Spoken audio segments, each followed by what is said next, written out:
ไงnó khùng quá. บอกโอ้ยอย่างไง ภาษีจังกำลังเนาะ Ngu. แล้วมันจะบ่งามนะ จะสิมองงานมันจะเอาว่าเฮ็ดอีช่างฮะ Lồn.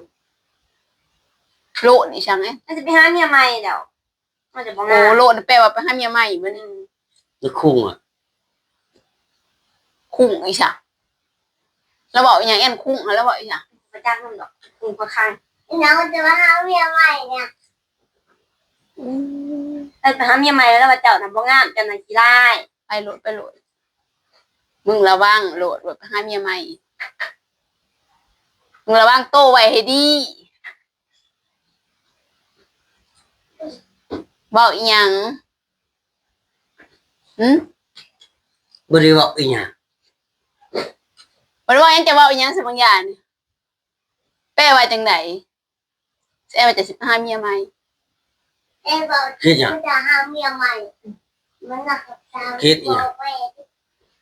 แม่นอยู่บ่จะสิหาเมียใหม่นะ แม่ แม่นแล้ว เอาเมียใหม่นี่เมียใหม่เห็นบ่เมียใหม่เห็นบ่เมียใหม่นี่เมียใหม่ของแท้ยอมแล้วบ่ ยอม เห็นบ่เขาบ่ฮู้จักเป็นเว้าอีสัง มันเจ้าน่ะบ่งามไปหาเมียใหม่เอางามกว่านี้อีก อย่าคิด xin lỗi em. สิโลยอีหยัง Xin lỗi. โอ้ยสิโลยอีหยังยอมก็ว่ายอมสิสิโลยอีสัง